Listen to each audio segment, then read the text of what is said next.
Hello, my name is Dr. Giuseppe Paladini. I'm the founder of Stepping Bricks, and today we're going to talk about how to choose a name for your limited company, how to start your business.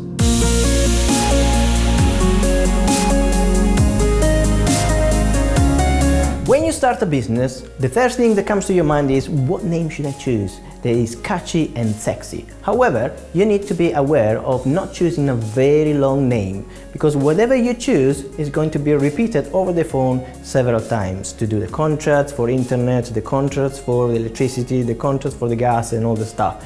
And even when you meet clients, you still need to give them that email, which is, I don't know, info at blah blah blah blah blah blah blah blah blah.com or .co.uk. So try to choose a name that is short and snappy and sexy. Now, where can you choose the name? Well, number one, you need to go on Companies House and write on Google Companies House name checker. Okay. So once you do that, then you can put all your ideas there and you can see if that name is still available or if there is a match with another business they already took that name. Now once you do that and there's no match for the name you want, then you go on the domain websites to see if there is a domain available for you with the same name. So you can go on 123reg or GoDaddy. You put the same name that you want to put in the limited company, and then you see if there is a match and how much it costs. Generally, I would say it costs about 1p for the first year, and then you renew for about £12 every single year. So it's not very expensive to open a domain. Once you get the domain, obviously that means you have now the possibility to open a website, but also the same domain is used for your email. And that's why I'm saying try not to choose a very long name, okay? Because it's better to choose a snappy name that it's easier to pronounce and easier to remember, because otherwise people will not remember your business if your name is too complex or if you have symbols in the name or hyphens or dash or other stuff. Now, once you have your company house name checker availability, you can now register your company just by clicking the link below, and then you can follow through all the steps to open your limited company. Now, if you're not confident to open a limited company by yourself, you can always ask an accountant. The accountant will charge you a different amount, but if you do it on your own, it will cost you only £50. It was £12 in the past, but now it's £50.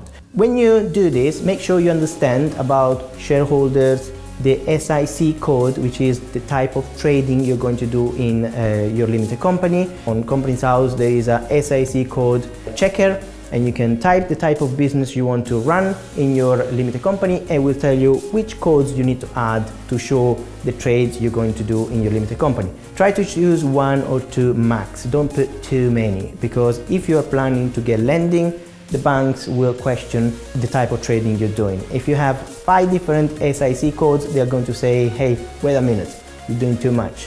What is it that you're trying to do here? So don't make that mistake. If you made that mistake already, don't worry too much, because every single year you have to do the confirmation statement, which basically it means that you have to say, yes, I'm still the director, yes, it's still my address, yes, it's still the type of trading I'm doing, the SIC code. If for any reasons you want to remove some of the SIC codes or change completely the trading activity of your limited company, then of course you can do that in the confirmation statement. How much is the confirmation statement? Let me think. It's about £18 if I'm not mistaken, but it can change anytime. Again, the accountant can help you with that. And if you have a package with your accountant, they may do it for free for you as well. In terms of name types you need to choose for your business, where can you have some ideas? Well, you can either put your initials and then whatever trades you're doing. For example, in my case, it would be GP Properties or something like that. Obviously, GP is more like a medical thing, but you get the drill. So you can do your own name, or you can do initials, or you can just do a completely different name. If you are short of ideas and you don't know what to do, guess what?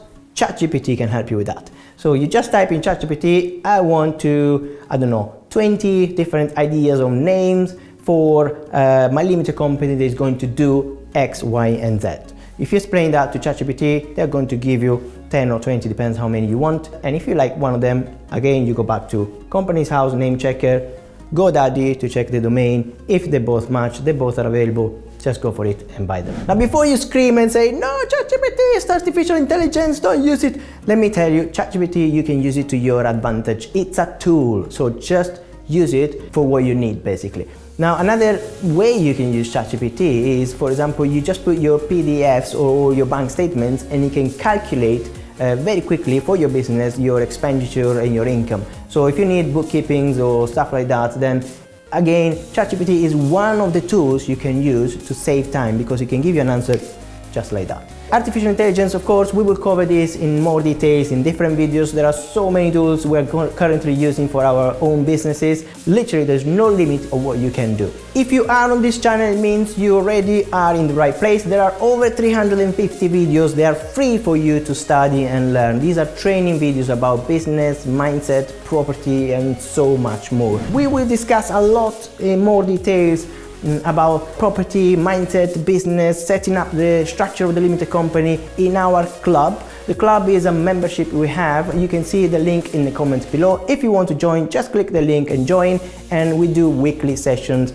live sessions, Q&A sessions, and we can help you with your property business. If you like the content of this channel, don't forget to like, subscribe, and share to whoever you think they might benefit from this content. I'll see you in the next video. My name is Dr. Giuseppe Paladini and I'm the founder of Stepping Bricks. Bye bye for now.